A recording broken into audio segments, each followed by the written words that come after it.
Imagina a cena: 2 milhões de pessoas. Na frente, um mar. Atrás, o exército mais poderoso do mundo conhecido. Cavalos, carros de guerra, ordens de não deixar ninguém escapar. Não havia saída, nenhuma. E então, alguém levantou um cajado sobre as águas.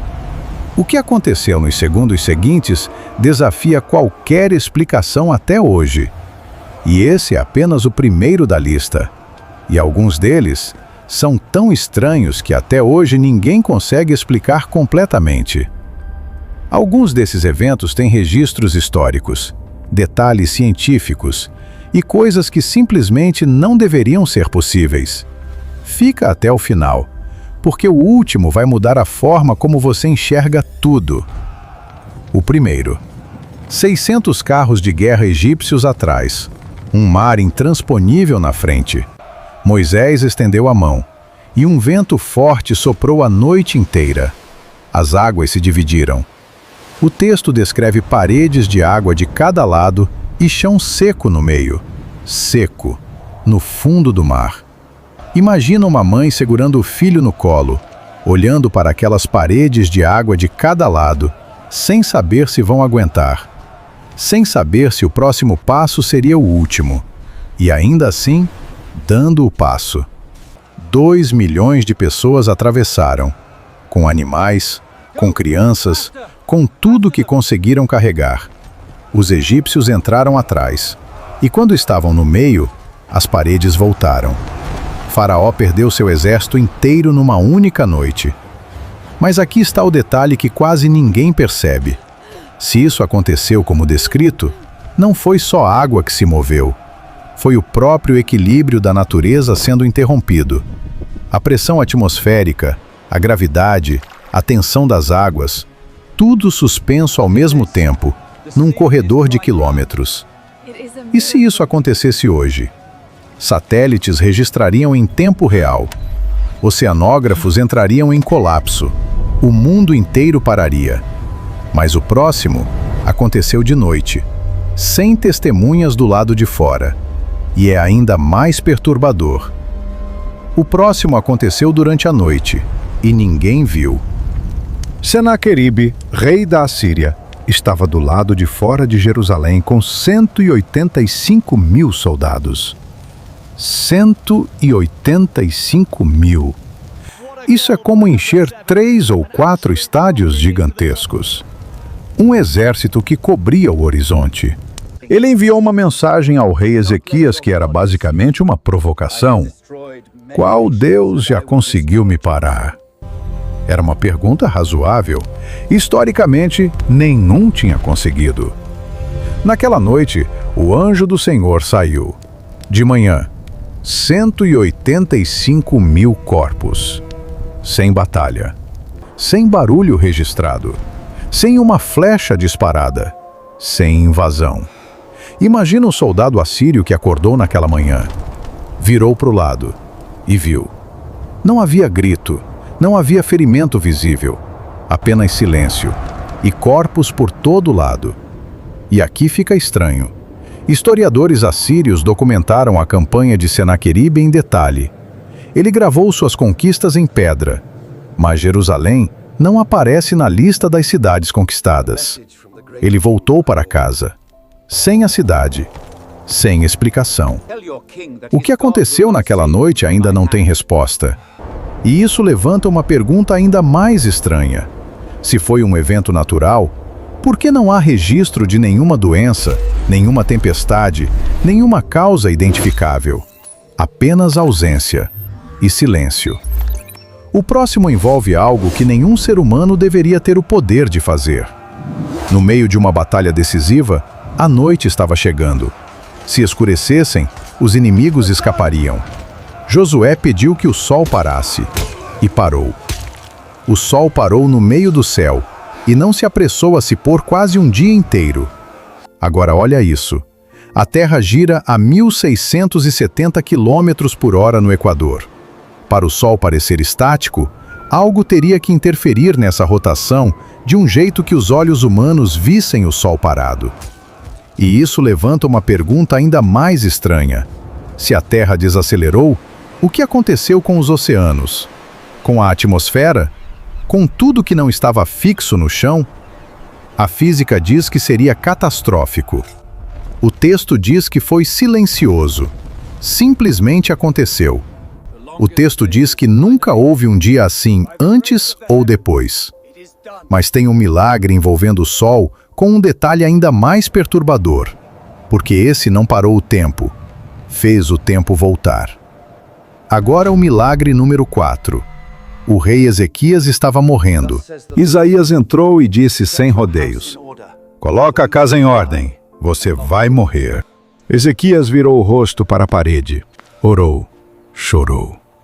E antes de Isaías sair do pátio, Deus o mandou voltar com uma mensagem diferente. Mais 15 anos. Mas Ezequias pediu um sinal, uma prova concreta de que era real. E o sinal foi este. A sombra no relógio de sol voltaria 10 degraus, na direção contrária do movimento normal. A sombra voltou. Agora olha isso. Estudiosos calcularam que 10 degraus equivalem a aproximadamente 40 minutos de tempo solar. 40 minutos. Isso apagaria metade de um jogo de futebol inteiro da linha do tempo humana. 40 minutos arrancados da história, sem explicação, sem precedente. E se isso acontecesse hoje? Todos os relógios atômicos do mundo registrariam a anomalia. Astrônomos entrariam em pânico. Seria impossível esconder. Não existe explicação física para isso. Nenhuma. A ciência para aqui, sem ferramentas para continuar. E esse nem é o mais impressionante da lista. O número 5 tem uma escala diferente de tudo que você viu até agora. Estamos falando do planeta inteiro. Não é só a história de um barco, é o relato de um reset planetário. Água vindo de cima e de baixo simultaneamente. O texto diz que as fontes do grande abismo se abriram. Não foi só chuva, foi pressão subterrânea e atmosférica ao mesmo tempo. As montanhas mais altas cobertas em mais de 7 metros. 150 dias até as águas começarem a baixar. Imagina Noé dentro daquela arca, sem janelas para o horizonte, sem saber se haveria terra algum dia. Apenas o som da água, por meses. Mas tem um detalhe que quase ninguém percebe. Relatos de um grande dilúvio aparecem em mais de 200 culturas diferentes ao redor do mundo. Mesopotâmia, Grécia, China, Américas, Austrália. Sem contato entre si. Sem como terem combinado a história. 200 culturas, a mesma memória.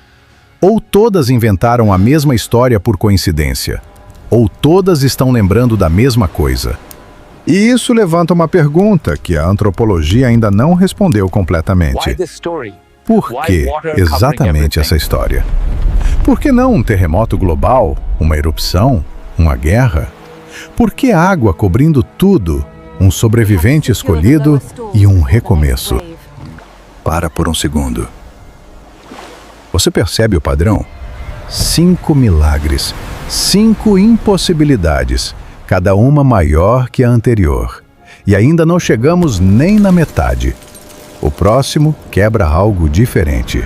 Não o mar, não o sol, não o tempo. Ele quebra a lógica de um rio. O número 6 é pouco conhecido e é perturbador de um jeito diferente. Israel precisava atravessar o Jordão na época da cheia, quando as margens transbordavam e a correnteza estava no pico. A ordem foi incomum.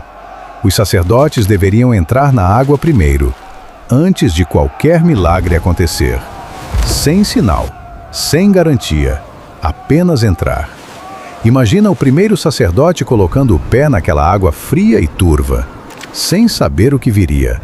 A correnteza puxando, e mesmo assim, dando o passo. E o rio parou. As águas que vinham de cima se amontoaram longe.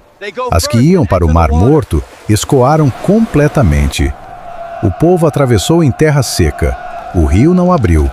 Ele simplesmente parou. Parou. A correnteza, o volume, a força, tudo parou. Como se o mesmo autor estivesse assinando a obra 2 vezes. O Mar Vermelho foi a primeira assinatura. O Jordão foi a segunda. Mas o próximo milagre não durou um dia, durou 40 anos. O número 7 não é um milagre pontual. É algo muito mais difícil de explicar. 2 milhões de pessoas no deserto, sem comida, sem como plantar, sem como comprar. Toda manhã, ao amanhecer, algo cobria o chão. Uma substância branca, fina, comestível, suficiente para todos, todo dia, por 40 anos. Pensa na escala. 40 anos são mais de 14 mil dias. 2 milhões de pessoas alimentadas, todos os dias, no deserto, sem falhar uma única vez. Não foi um milagre, foram milhares, repetidos por 40 anos. E aqui está o detalhe que quase ninguém percebe. O texto diz que parou exatamente no dia seguinte à primeira colheita na Terra Prometida. Nem um dia antes, nem um dia depois. Como se houvesse um sistema sobrenatural com data de encerramento programada. Isso não faz sentido dentro de nenhuma lógica natural. Nenhuma. O próximo tem um detalhe arqueológico que ainda não tem resposta. O número 8. A estratégia militar para conquistar Jericó foi, no mínimo, inusitada. Marchar em silêncio ao redor da cidade por 6 dias. No 7º, marchar 7 vezes, depois gritar. Só isso. Imagina os soldados de Jericó nas muralhas, observando aquele exército marchar em silêncio dia após dia, sem atacar, sem falar, só marchar e voltar. Que tipo de guerra era essa? No 7º dia, o grito. As muralhas caíram. E aqui tem um detalhe que quase ninguém percebe. Alguns estudos arqueológicos sugerem algo intrigante. As pedras teriam caído para fora da cidade, não para dentro, para fora, como se tivessem sido empurradas de dentro. E isso quebra qualquer lógica de colapso estrutural. Muralhas desabam pelo peso, para baixo e para dentro, não para fora, sem explicação. O número 9 foi um duelo, e o resultado é fisicamente impossível. 450 profetas de Baal de um lado, Elias sozinho do outro. O desafio era simples. Cada lado prepara um sacrifício sobre lenha, sem fogo, e chama pelo seu Deus. O que responder com fogo, vence. Os profetas de Baal chamaram a manhã inteira. Dançaram, gritaram, se cortaram. Nada. Silêncio. Então Elias fez algo que parece sabotagem da própria causa. Mandou encharcar o altar com água, 3 vezes, até transbordar e encher uma vala ao redor. Lenha molhada, pedras encharcadas, vala cheia d'água. Elias orou. Uma única oração, simples, sem drama. Fogo caiu, consumiu o holocausto, a lenha, as pedras, o pó, e secou a água da vala. A temperatura necessária para derreter pedras calcárias gira em torno de 800 graus Celsius. Um raio comum não sustenta esse calor por tempo suficiente. E isso levanta uma pergunta que a física não responde. O que exatamente desceu naquele monte? O que desceu ali não era fogo comum. E os 450 profetas que viram não tiveram resposta. Esse é o número 10. E tem um registro que vem de um lugar que ninguém esperaria. Jesus estava na cruz. Ao meio-dia, quando o sol deveria estar no ponto mais alto, escureceu. Não gradualmente, escureceu. Trevas por 3 horas, do meio-dia às 3 da tarde. Não era eclipse solar. Um eclipse total dura no máximo 7 minutos. E eclipses são impossíveis na lua cheia. E a Páscoa sempre cai na lua cheia. Isso é astronomia básica. As datas não batem. Não poderia ser eclipse. 3 horas de escuridão inexplicável no meio do dia. Se isso acontecesse hoje, seria o maior evento astronômico da história moderna. Manchete em todo o planeta. Mas tem um detalhe que quase ninguém conhece. Um historiador romano chamado Flegonte de Trales, escrevendo no século II, sem nenhuma razão teológica, registrou um eclipse extraordinário e um terremoto durante o reinado de Tibério. Exatamente o imperador no poder quando Jesus foi crucificado. Um romano, sem motivação religiosa, registrou. E é aqui que a história fica estranha. Não foi só o escuro. O texto diz que o véu do templo, uma cortina de 18 metros de altura e cerca de 10 centímetros de espessura, rasgou de cima a baixo no mesmo momento. De cima para baixo. Não de baixo para cima, como rasgaria um homem. Se você chegou até aqui, os próximos são ainda mais difíceis de acreditar. Para por um segundo. Você percebe o padrão? Não são eventos isolados. Não são coincidências espalhadas em séculos diferentes. São intervenções, cada uma maior, cada uma mais impossível. Como se algo estivesse escalando. Até agora vimos domínio sobre a natureza. Mar, sol, tempo, água, fogo. Mas agora, a história muda. O que vem a seguir não é sobre elementos. É sobre o que acontece quando o impossível olha direto para um ser humano. O número 11 tem uma testemunha improvável. O próprio rei que mandou executá-los.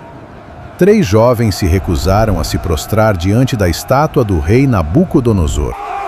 A punição? Fornalha aquecida 7 vezes além do normal. 7 vezes. Os soldados que jogaram os rapazes dentro morreram só de chegar perto. A temperatura era tão extrema que o próprio ato de executar a sentença matou os executores. E então, o rei olhou para dentro e parou. Não jogamos 3 homens? Por que estou vendo 4? E o quarto parece um filho dos deuses. Os 3 saíram sem queimaduras, sem cheiro de fumaça, sem um fio de cabelo chamuscado. Mas aqui está o detalhe que quase ninguém percebe. Quem identificou o quarto homem não foi um profeta, não foi um sacerdote judeu, foi Nabucodonosor, um rei babilônico pagão, sem nenhuma formação teológica judaica, usando o vocabulário que tinha disponível. O quarto homem nunca foi identificado pelo texto. Entrou, saiu com eles e desapareceu. Isso não deveria acontecer. E mesmo assim, aconteceu na frente de um rei inteiro e sua corte. O número 12 mostra que o milagre não foi apenas sobreviver. Foi o que aconteceu logo depois. Daniel foi jogado na cova por continuar orando ao seu Deus. O rei Dario, que tinha sido manipulado para assinar a lei, passou a noite sem dormir, sem comer, sem entretenimento, acordado, esperando. De madrugada correu à cova e gritou: Daniel, teu Deus foi capaz de te livrar? Imagina aquele momento de silêncio antes da resposta. O rei esperando no escuro, sem saber. E Daniel respondeu: vivo. Os mesmos leões despedaçaram os acusadores antes mesmo de chegarem ao fundo da cova. Eles não estavam sem fome, não estavam sedados, estavam sendo contidos, e no momento seguinte, não estavam mais. O próximo quebra algo ainda mais básico, uma lei fundamental da física, na frente de todos. Agora, o número 13. E esse tem uma conexão com algo muito maior que poucos percebem. Jonas fugiu da missão que recebeu. Embarcou num navio na direção oposta. Uma tempestade violenta surgiu. Os marinheiros, desesperados, jogaram Jonas no mar. Um grande peixe o engoliu. 3 dias e 3 noites dentro, vivo, orando no escuro, no ácido, sem ar limpo, sem luz. Há relatos históricos debatidos sobre algo parecido, casos de sobrevivência por horas dentro de baleias cachalote, com marcas permanentes do ácido estomacal. Horas. Jonas ficou 3 dias. E aqui fica estranho. Séculos depois, quando os líderes religiosos pediram a Jesus uma prova de quem ele era, ele deu uma única resposta. A geração perversa pede um sinal, mas nenhum sinal lhe será dado, exceto o sinal de Jonas. 3 dias no peixe, 3 dias no túmulo. Essa simetria não é coincidência, é uma assinatura. O número 14 quebrou uma lei fundamental da física. Na frente de todos, 5.000 homens. Estimativas chegam a 20.000 pessoas com mulheres e crianças, todos com fome. No meio do nada, sem mercado, sem cidade, sem solução logística possível. Inventário disponível: 5 pães e 2 peixes. De um menino que ofereceu o que tinha. Jesus os fez sentar na grama, olhou para o céu, deu graças e começou a distribuir. Todo mundo comeu. Todo mundo ficou satisfeito. E aqui fica estranho. Sobraram 12 cestos cheios de pedaços, de 5 pães e 2 peixes. Sobraram. Físicos chamam o que aconteceu aqui de violação da conservação de massa e energia. É o tipo de coisa que a ciência diz que simplesmente não pode acontecer. Matéria não surge do nada. Energia não se cria. Com 20.000 testemunhas, ao ar livre, na luz do dia, sem explicação. Agora, o número 15. E a reação de quem viu diz tudo. Lázaro estava morto há 4 dias. A irmã foi direta. Senhor, já cheira mal. São 4 dias. 4 dias. Não era coma.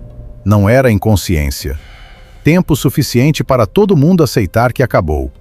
Tempo suficiente para desistir. Tempo suficiente até para o luto virar cicatriz. E foi exatamente nesse momento que Jesus chegou. Imagina Maria e Marta naquele momento. 4 dias de choro, de luto, de perguntas sem resposta. E então Jesus chega e chora junto com elas. O ser que, em minutos, reverteria a morte biologicamente confirmada, parou e chorou. Depois foi até a pedra e ordenou: Lázaro, vem para fora. E Lázaro saiu, ainda com as faixas de sepultamento no corpo. Os líderes religiosos não tentaram negar. Não discutiram o milagre. Tentaram apagar. Planejaram matar Lázaro também, para eliminar a evidência viva. Uma ressurreição tão pública, tão inegável, que a única resposta disponível foi tentar matar o ressuscitado. Isso não faz sentido, a menos que o milagre fosse real. Esse é o 16, e é o milagre que quase ninguém conhece. No momento em que Jesus morreu na cruz, a terra tremeu, as pedras se partiram e os túmulos se abriram. Muitos corpos de pessoas que tinham morrido ressuscitaram. E depois da ressurreição de Jesus, entraram na cidade e apareceram para muitas pessoas. Não foi uma ressurreição, foram várias, ao mesmo tempo. Um evento coletivo, público, em Jerusalém, a cidade mais observada do mundo naquele momento, cheia de peregrinos da Páscoa vindos de todo o império. Mencionado em 4 versículos, sem lista de nomes, sem explicação adicional, sem tentativa de elaborar ou justificar. Apenas o registro nu de que aconteceu. E aqui está o detalhe que quase ninguém percebe. Nenhum líder religioso da época contestou esse relato. Numa cultura onde qualquer afirmação extraordinária era imediatamente questionada, esse evento ficou no texto, sem refutação registrada. O número 17, o mais importante até aqui. Este é o evento mais investigado, mais debatido e mais consequente da história humana. Jesus foi crucificado publicamente, declarado morto por soldados romanos, profissionais da execução que sabiam distinguir morte de inconsciência. Seu corpo foi enrolado em faixas com especiarias, colocado num túmulo selado com uma pedra enorme e guardado por soldados com ordens específicas de não deixar ninguém se aproximar. 3 dias depois, o túmulo estava vazio. Não havia corpo. Os próprios líderes religiosos que queriam Jesus morto admitiram que o túmulo estava vazio. A única explicação que ofereceram foi que os discípulos roubaram o corpo. Mas aqui está o detalhe que quebra essa explicação. Esses discípulos tinham fugido na hora da prisão. Tinham negado conhecer Jesus. Estavam escondidos com medo. Esse era o estado deles na sexta-feira. E na manhã de domingo, O túmulo estava vazio. E no dia seguinte, esse mesmo grupo de pessoas aterrorizadas saiu às ruas de Jerusalém, proclamando que Jesus tinha ressuscitado. Com nome, com testemunha, com convicção que não recuou diante de prisão, tortura ou morte. Cada um dos discípulos morreu por essa afirmação. Cada um, sem nenhum recuar. Pessoas mentem para ganhar poder, dinheiro, segurança. Ninguém morre por uma mentira que sabe que é mentira. Isso quebra qualquer lógica. Paulo registra em 1 Coríntios 15 mais de 500 pessoas que viram Jesus vivo depois da morte. E escreve isso enquanto a maioria ainda estava viva. Verificável, com nome, disponível para ser questionada. 500 testemunhas. Todos esses milagres desafiaram as leis da natureza. Mas só um venceu a própria morte. E isso muda tudo. E o último? Todos os milagres dessa lista aconteceram dentro do tempo, dentro do espaço, com testemunhas, com contexto histórico. Mas existe um que aconteceu antes de tudo isso. Antes do tempo, antes do espaço, antes de qualquer testemunha possível. A ciência chama de Big Bang, o momento em que tudo surgiu do nada. Matéria, energia, espaço e o próprio tempo emergindo de um único ponto. Do nada. A física para aqui. Não tem ferramentas para ir além, porque não existe antes sem tempo. E o tempo começou junto com tudo. Mas a pergunta fica suspensa no ar. Se o universo teve um começo, então a pergunta não é como tudo começou. É quem começou tudo. 18 milagres. 18 momentos em que o impossível simplesmente aconteceu. Talvez o mais estranho não seja nenhum milagre isolado. Seja o padrão, a consistência.